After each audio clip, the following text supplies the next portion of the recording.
नमस्कार, मैं Vijay Kumar Poonia VKP time news से मैं हूँ दिल्ली जंतर मंतर पर। और दिल्ली जंतर मंतर पर धरना आज भी जारी है। पहलवानों का जो महिला पहलवान है आज भी जंतर मंतर पर बैठी हुई है और इनका कंटिन्यू धरना चलेगा। उसके अलावा एनटीपीसी से कर्मचारी यहाँ पे मौजूद है जो अपनी कुछ मांगों को लेकर यहाँ पे दिल्ली जंतर मंतर पर आए। सरकार से इनकी मांगे है और क्या मांगे है जानने की कोशिश करते हैं। सर, क्या नाम है? मेरा नाम राजेश सिंह है। क्यों आए सर इधर आप? सर, हम लोग विगत 13 वर्षों से एनटीपीसी ऊंचाहार रायबरेली में संविदा कर्मचारी के तौर पर कार्य कर रहे थे।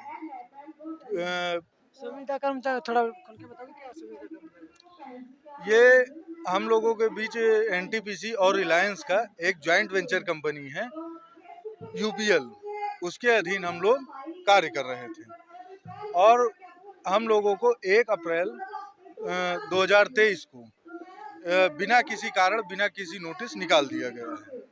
तो कितने लोगों को निकाला? इसमें 18 लोगों को निकाला। जी, निकालने का कारण क्या था? निकालने का कारण कोई कारण नहीं था। उनका ये कहना था कि जो है खाली मतलब गलत तरीके से उनका निकालने की एक मंशा थी और उसको गलत तरीके से निकाल दिया गया है। उसको बताया गया जैसे कि हम लोग एक सैलो ऑपरेटर के कार्य कर रहे थे विगत 13 वर्षों से। हम लोग पहले ऑपरेटर थे, बाद में हम लोगों को अनस्किल्ड में डाल दिया गया जबरन, और अब उस कार्य को अनस्किल्ड दिखाते हुए समिति को दे दिया गया, जबकि समिति को जो भी कार्य दिए जाते हैं वो अनस्किल्ड के दिए जाते हैं। तो वो कार्य तो रहा स्किल्ड का। तो इन्होंने जो है उस कार्य को खाली अपने निजी स्वार्थ के और भ्रष्टाचार के कारण इन्होंने समिति को दे दिया है। और भ्रष्टाचार क्या है उसमें ऐसा? अगर मतलब लेबर को निकाल देते तो भ्रष्टाचार क्या है फिर उसमें? भ्रष्टाचार उसमें ऐसे है कि वो जो उसमें अधिकारी हैं राग विभाग में, वो लोग राग के पीछे बहुत बड़ा खेल करते हैं, पैसों का खेल। भारत सरकार का राजस्व जो है चोरी से जो है राग इधर से उधर करते हैं। ये असली खेल है उन लोगों का। मतलब समझाते हैं आपको, जैसे कि सरकार की गाइडलाइन के अनुसार जो है कुछ फर्मों को ब्रिक बनाने के लिए या इंटरलॉकिंग बनाने के लिए, आप समझ रहे हैं, उनको राख फ्री दी जाती है। ये लोग क्या किए हैं कि 18 से 19 कंपनियों का बिगर कोई रिकॉर्ड के गलत तरीके से आवंटन करके और उसको राख मार्केट में सब बिचवा दिए, जिसमें करोड़ों का घोटाला है। और राज्य सरकार केंद्र सरकार का करोड़ों रुपए का चूना लगाए हैं ये। और उसमें और जब उनको बोलो राग विभाग के अधिकारियों को, तो उनका ये कहना है कि कुछ भी नहीं कर पाओगे, ये पैसा सिर्फ हम ही नहीं खाते, ऊपर तक जाता है। अब ऊपर तक कहाँ जाता है ये वही बता पाएंगे। इसलिए मैं माननीय यशस्वी प्रधानमंत्री श्री मोदी जी से ये मतलब चाहता हूँ कि एनटीपीसी ऊंचाहार के राग विभाग की विधिवत जांच हो और जो अधिकारी दोषी हों उनको सलाखों के पीछे भेजा जाए और हम गरीब श्रमिकों को रोजी रोटी के लिए फिर से जॉब मतलब नौकरी दिलाई जाए, मतलब आप लोगों ने क्या जिससे हम अपने बच्चों का पालन पोषण कर सकें। आप लोगों ने क्या उनका भ्रष्टाचार पकड़ लिया था या कोई सबूत आप लोगों के पास जो उस पर आरोप लगा रहे हैं आप लोगों को निकाल दिया? हाँ, हम लोगों को मतलब उनके प्रति हमारे पास भ्रष्टाचार के पुख्ता सबूत हैं। तो आप लोगों ने आगे पेश नहीं किए? जब समय आएगा तो उसको हम पेश करेंगे। उससे पहले आप लोगों को निकाल दिया? हाँ, इसीलिए तो निकाल दिए। इसीलिए तो हमको सामूहिक सब 18 लोगों को इन्होंने साजिशन बाहर कर दिया, क्योंकि इनको खतरा है कि हमारा विभाग कहीं ना कहीं फंसेगा। नहीं, कई बार ऐसा होता है कि कंपनियों में ठेकेदारी प्रथा चलती है, कहीं ऐसा तो नहीं कि जैसे हाँ, ठेका चेंज वो भी खेल है कि मतलब नए एजेंसी को काम दो, फिर उसके बाद उसके मन चाहे श्रमिक रखो और धनुगाही करो, अंदर से टेबल के नीचे से पैसा लो। मतलब कई बार ऐसा होता है ना और ठेकेदारी में। उसमें जो है एक वरिष्ठ प्रबंधक हैं श्री अरविंद कुमार राय, जिनके खिलाफ हमने ऊंचाहार कोतवाली में मुकदमा पंजीकृत करा दिया है। फिर उसके बावजूद भी एनटीपीसी कब करा था मुकदमा? 1 महीने से ज्यादा, 1 डेढ़ महीने हो गया। तो कुछ रिजल्ट आया वहाँ से? उसके बाद भी ना उनको सस्पेंड किया गया और ना कोई कार्रवाई हुई, और जो भी ऊपर से जांच जाती है उसको जो है गंगा भवन में एनटीपीसी के उच्च अधिकारी सब मिल के लिपोत देते तो हैं। आप लोगों ने जो मुकदमा दर्ज कराया उसकी कोई हियरिंग हुई अभी तक? हाँ, अब उसमें जो है अब डेट लगने वाली है, डेट लगेगी तो अब देखिए वो कोर्ट की प्रक्रिया है। जब कोर्ट से आदेश आएगा तो हम भी अपना करेंगे और वो भी जो है तो करेंगे। आप लोगों ने सीनियर वो एंटीसेप्टिक बिल जाके ले आए हैं कोर्ट से, वो बिल ले आए अपना। अब नहीं, तारीख लगेगी। मैं ये जानना चाहता हूँ कि आप लोगों को जो निकाला गया कि टोटल आप लोगों ने 18 लोग बताए। 18 लोग। आप लोगों ने ऊपर जो है अप्रोच किया जाके बात की किसी से कि हमें जो निकाला गया कुछ करिए? हाँ, हमने जो है स्थानीय जो है एसडीएम ऊंचाहार और डीएम रायबरेली और आरएलसी लखनऊ श्री राजीव रंजन केंद्रीय कमिश्नर और सीएलसी कानपुर सबको हमने किया, लेकिन मुख्यमंत्री को लिखा है लेटर? मुख्यमंत्री को भी हम लोगों ने ज्ञापन दिया था, लेकिन हमारे यहाँ यूपी में निकाय चुनाव होने के कारण जो है हमको लगता है कहीं न कहीं अभी कितना समय हो उनकी गया वहाँ जांच पे? कितना समय हो बाकी गया है। लेटर हाँ, दिए? मुख्यमंत्री को लेटर दिए कितना समय हो गया? अभी 20-25 दिन हुए। कोई जवाब आया नहीं वहाँ से? अभी अभी तक कोई सार्थक जवाब नहीं उम्मीद मिला। है लगने? हाँ, उम्मीद बिल्कुल है। हमको हमारे मुख्यमंत्री श्री योगी आदित्यनाथ जी से और प्रधानमंत्री श्री मोदी जी से पूरी ये उम्मीद है कि ये दोनों न्यायप्रिय हैं और जो है हम श्रमिकों के साथ न्याय होगा और जो अधिकारी हैं वो दंडित होंगे, आज हों या कल हों या 2 महीने बाद हों। कई बार ऐसा होता है ना कि ठेकेदारी प्रथा में क्या होता है कि जब नौकरी पे रखते हैं तो 2 लाख 2.5 लाख ऐसे लेते हैं और 5 साल का कॉन्ट्रैक्ट होता है लेकिन 2 साल में निकाल देते हैं, कुछ ऐसा भी होता है? अब वो उनका इंटरनल है कि एजेंसी से किस तरह क्या करते हैं, वो भर्ती के कितने पैसे लेते हैं आप लोग? हाँ? भर्ती कराने के कितने पैसे लेते हैं? अब वो कोई खुला खुला कोई चीज नहीं होता। कभी आप लोगों ने दिए हाँ, नहीं? नहीं, हम लोग तो 13 साल से हैं, जब ये प्रथा थी ही नहीं और इस तरह के भ्रष्ट अधिकारी डिपार्टमेंट में थे ही नहीं। अब भ्रष्ट अधिकारी तो अब आ गए हैं, जिनको चारों तरफ से जेब चाहिए और उनको दोनों पैंट की भी जेब चाहिए, आगे से कितने भी सालों भरना से है, है? पीछे से भी भरना है, सब भरना है उनको। कितने सालों से चल रहा भ्रष्टाचार? यही तो भ्रष्टाचार कितने हाँ, साल- यही कहीं 2-3 से- सालों से चल रहा है भ्रष्टाचार, चरम पे है एकदम। नहीं, योगी जी तो कहते हैं भ्रष्टाचार तो है नहीं आप।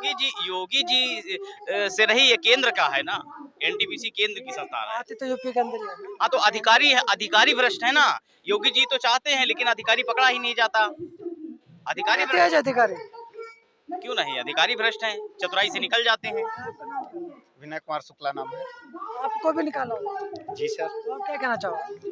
मैं यही कहना चाहूँगा कि हमको माननीय योगी आदित्यनाथ जी पे और यशस्वी प्रधानमंत्री माननीय मोदी जी पे पूरा विश्वास है और हम लोग यहाँ आए हैं, अपना ज्ञापन दिया है ऊर्जा मंत्री और प्रधानमंत्री जी को और हम लोगों को आश्वासन मिला कि आपको जल्द से जल्द न्याय मिलेगा। अगर न्याय नहीं मिलता हम लोगों को तो हम लोग एनटीपीसी के खिलाफ अनिश्चितकालीन धरने पे बैठेंगे और भूख हड़ताल पे बैठेंगे, क्योंकि इसलिए कि हम लोगों के बच्चों की शिक्षा प्रभावित हो रही है, माता और पिता की दवा नहीं करवा पा रहे हैं। 1 महीने 10 दिन से हम लोग लखनऊ, दिल्ली, रायबरेली लगातार चक्कर लगा रहे हैं और आप समझ सकते हैं सर कि एक गरीब घर का आदमी लड़का अगर बेरोजगार हो जाए, जिसके ऊपर पूरी जिम्मेदारी हो, तो कैसा होगा सर? तो कई बार ऐसा होता है ना कि जो लेबर होता है उसको परेशान किया जाता है, सैलरी समय पे नहीं मिलती या अगर जी, जी। कुछ बोलता तो ऐसा भी हुआ, बिल्कुल हुआ है। हम लोगों के किस्त में सैलरी दी गई है, मिलता 12,000 है, 13,000 वो जब से ठेकेदारी में दे दिए हैं यूपीएल से हटा के, तब से उसमें किस्त में मिलती है। कैसे मिलती है सैलरी? किस्त में 2-3 बार तो ऐसे हुआ कि ये 4,000 एक बार दे दिए, फिर 6,000 7,000 एक बार दिए। कितने गैप के बाद जैसे 1 महीना 2 महीना गैप लग वो जैसे मान के चलिए 20 दिन 25 दिन गैप करके। गैप कर देती है। जी। फिर और अभी जब तक यूपीएल से थी तब तक 1 तारीख से 5 तारीख तक में हम लोगों की सैलरी आ जाती थी और कभी कम ज्यादा आई ही नहीं है। तो कई बार आई भी नहीं है। नहीं, कभी कम ज्यादा नहीं आई। सैलरी तो कोई इशू नहीं है। ठेकेदारी से परेशान हो या खुश हो? ठेकेदारी से तो हर कोई परेशान है, ठेकेदारी से खुश कौन होगा? ठेकेदारी एक बहुत ऐसी से लोग ऐसे हैं जो खुश भी होते हैं। ठेकेदारी एक ऐसी प्रथा हो गई है समाज में, जैसे पहले सती प्रथा थी, वैसे ही अब जो है ये रोजगार में ठेकेदारी प्रथा हो गई है कि एक तरह से मजदूरों का पूरी तरह शोषण होता है इसमें और मजदूर जो है ठेकेदार और कंपनी के चक्कर में पिस के रह जाते हैं, वो कुछ बोल नहीं पाते हैं। सर आप कुछ बताओगे? सर हम चाहते हैं कि मेरा नाम विपिन मिश्रा है, आप कहाँ से आए? ऊंचा रायबरेली से। हम चाहते हैं कि हम लोगों को जैसे थे काम पे रखा जाए, हमारे जीवन चले, हमारे बच्चे पढ़े लिखे, बहुत परेशान हम लोग हैं, ये हमारे प्रशासन से उम्मीद है। धन्यवाद। तो ये थे यहाँ पे एनटीपीसी ऊंचाहार के सभी कर्मचारी जो यहाँ पे मौजूद है और खड़े हैं और इन्होंने अपनी मांगों के लिए यहाँ पे जंतर मंतर पे आए हैं और ये चाहते हैं कि इनकी मांगे प्रधानमंत्री मोदी जी और राष्ट्रपति जी इनकी मांगे सुने और इसके अलावा जो है इनकी सुनवाई आगे हो और इनको नौकरी पे दोबारा से रखा जाए। तो मैं Vijay Kumar Poonia VKP time news से मुझे दीजिए इजाज़त। धन्यवाद। ये किसने तो कर्नाटक के चुनाव के लिए, जैसे चुनाव खत्म, अगर ये बीजेपी की जो गवर्नमेंट है ये आएंगे अपना कैलकुलेशन निकालेंगे। अगर मैं इस व्यक्ति को निकाल के फेंकता भी हूँ तो मुझे क्या नुकसान होता है? अगर उसे लगेगा मुझे ज्यादा नुकसान नहीं हो रहा ना, तो तुरंत लात मार देगी। इसके नाम राजनीति होता है। यहाँ किसी की इज्जत नहीं होती है, समय की इज्जत होती है। ये अटल बिहारी वाजपेयी जो जो अटल बिहारी की बीजेपी थी उसको खत्म कर दिया। एक मिनट कौन सा कंपोजिशन का केस मानानी ना? अरे हम तो फकीर आदमी है। अगर वो हमारे ऊपर केस करते हैं वो हमारे ऊपर केस करते हैं तो कैसा केस करेंगे? मानानी का? जो इंसान हमारे टैक्स से गवर्नमेंट बनाते हैं, हम ही इन्हें पेमेंट करते हैं, हमारे टैक्स से इन्हें तनख्वाह आती है। अरे हम किसान की औलाद है। ये लोग हम पे इल्जाम लगाते हैं कि यहाँ फंडिंग होती है, तो मैं उनको भी मुंह तोड़ के जवाब देना चाहता हूँ। राजनीति का खाना एक मिनट नहीं, पहले एक जवाब नहीं, बेटियों की इज्जत की बात आएगी तो हर आदमी, हर नागरिक का। एक मिनट जो लोग अब ये मेरी हमारी भैया अगर इनको अभी कोई बुरा कहेगा, बस एक सुनिए ना। जो लोग पहले मैंने कुछ रिपोर्टर मुझे ये भी कहा कि यहाँ फंडिंग होती है, तो उन्हें मुंह तोड़ के जवाब देना चाहता हूँ। भैया ये हम किसानों का धरना है यहाँ पे, और जिसे फंडिंग की जो पड़ी है ना, तो सुनिए, ये चापलूस सरकार को हम टैक्स देते हैं ना, हम फंड कर रहे हैं। दूसरी बात जो कहते हैं ना यहाँ पे खाना फंडिंग के पैसे आता है, तो आइए यहाँ से 1 किलोमीटर पीछे बंगला साहिब गुरुद्वारा है, और वहाँ रोज 15 से 20 हजार को हमारे सरदार भाई खाना खिलाते हैं। हमें किसी फंडिंग की जरूरत नहीं है। लेकिन जो हम पे सवाल उठाते हैं ना कि फंडिंग हो रही है, थोड़ा अरे भाई पूछ लेता हूँ। अरे हम किसान लोग हैं, हम इतने मरे नहीं कि हम खाना ना खा सके या खिला सके। इतना हमारे में दम है अभी, हम तो दुनिया को बांट देते हैं। और कुछ पूछना है? बस धन्यवाद। धन्यवाद बहन। वो दूसरी बहन